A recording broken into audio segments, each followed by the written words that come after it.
안녕하세요. 자태 언니예요.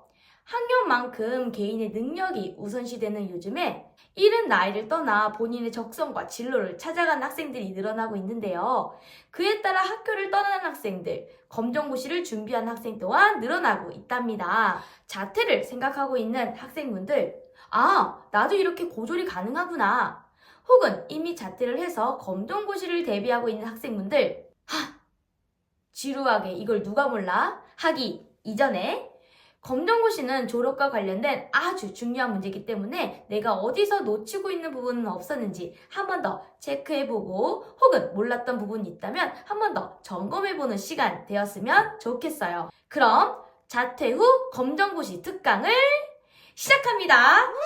자퇴 언니, 학교만 자퇴하면 바로 검정고시 볼 수 있는 걸까요? 대한민국은 초등학교, 중학교가 의무교육이기 때문에 자퇴라는 개념이 없어요. 고등학교는 의무교육이 아니기 때문에 학부모랑 학생이 원하면 학교와 타협해서 자퇴가 가능하죠. 초, 중학교는 자퇴가 아닌 정원외 관리자로 분류가 돼요. 그렇다면 중학교는 검정고시 볼 수 없다는 거예요? 아니에요. 중학교는 의무교육이 맞지만 그렇다고 자퇴를 할 수 없는 건 아니에요. 대신 자퇴가 아닌 정원외 관리자로 분류가 되죠. 정원외 관리자요?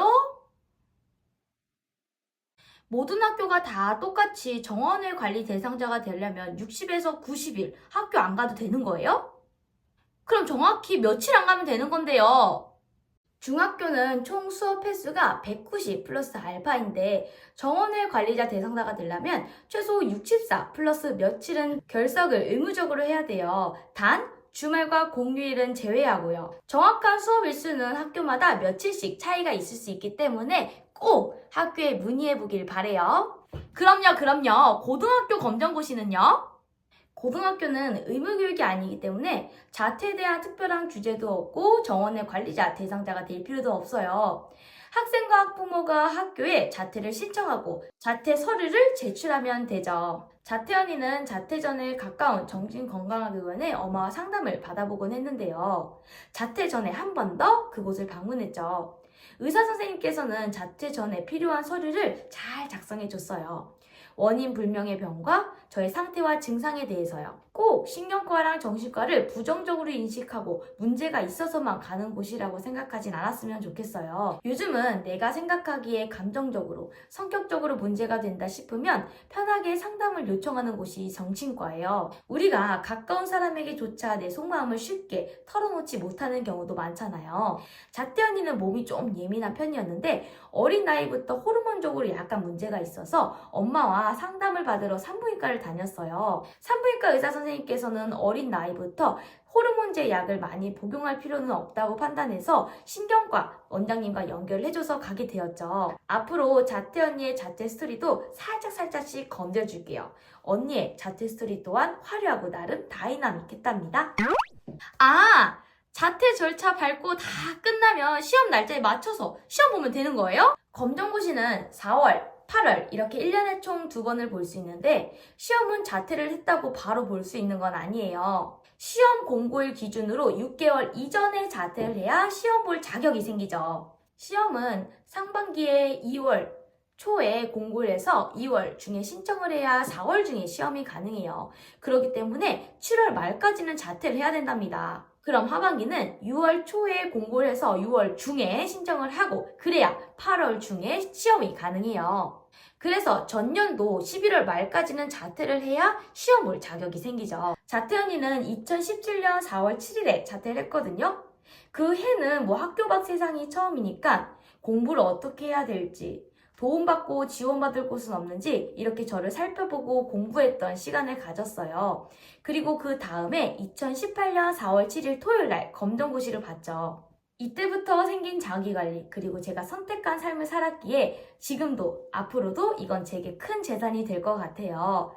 그리고 잠시만요. 보통 시험일 기준 6개월 이전이라고 착각하시는 분이 계시는데 그게 아니고요.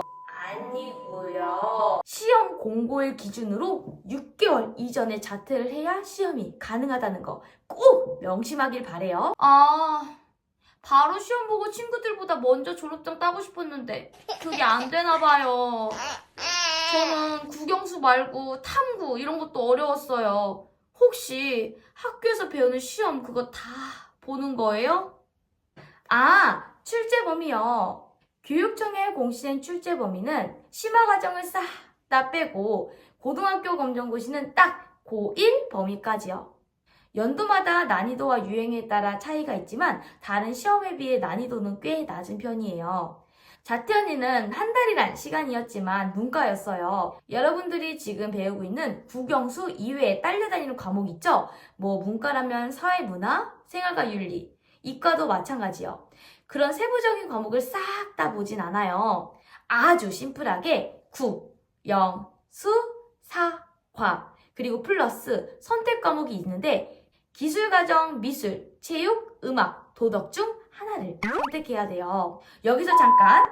고졸 검정고시는 중학교와 다르게 한국사를 필수로 본다는 거. 그래서 중학교는 총 6과목, 고등학교는 총 7과목. 모두 공통적으로 국, 영, 수, 사과 5과목은 응시한다는 거 꼭 기억해줘요. 그래서 자퇴 언니는 선택 과목 중에 뭐 골랐는데요? 자퇴 언니는 도덕을 골랐어요. 시험은 혹시 몇 문제고 몇 개까지 맞으면 통과해요? 검정고시는 사지선다고 객관식이지 주관식은 없어요. 점수에 따라 차등 점수도 없죠. 중고졸은 수학만 20문제 한 문제당 5점이고요. 나머지는 25문제 한 문제당 4점이에요.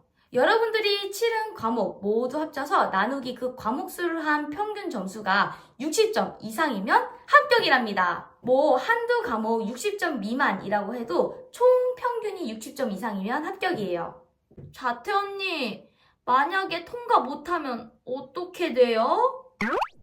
만약 평균 점수가 60점 미만이라 재응시를 치러야 된다 할지언정 60점 이상 받은 과목은 여러분만 원하면 따로 시험을 보지 않아도 괜찮아요. 이때 재응시 시험 평균을 계산할 때 재응시 때 보지 않았던 시험 과목을 합산해서 계산하게 되죠. 물론 더 높은 점수를 다시 원해서 공부해서 시험을 보는 건 상관은 없지만 만약에 다시 본 시험 점수가 이전보다 낮게 나오게 된다면 낮은 점수가 반영이 돼요. 그래도 공부한 것인데 틀릴 생각하기 전에는 이왕이면 최선을 다해 열심히 후회 없이 잘해보자는 마음으로 시험을 봐서 좋은 성과를 내었으면 좋겠어요. 네! 그래요. 자신감 있는 목소리, 힘 있는 목소리 아주 듣기 좋네요. 이렇게 검정고시 응시 방법 및 기간, 시험 응시 자격, 시험 일정과 시험 방식, 커트라인, 과락에 대해 검정고시에 대한 전반적인 요점 정리를 자퇴 언니랑 해봤어요. 다음 영상에서는 자퇴하고 내가 어떤 도움, 어떤 지원을 받아볼 수 있을지 알아볼 예정이에요. 우리가 지원과 도움 받을 건 확실히 받고 받은 만큼 우리도 최선을 다해 열심히 한번 해보자고요. 그럼 안녕! 빠이!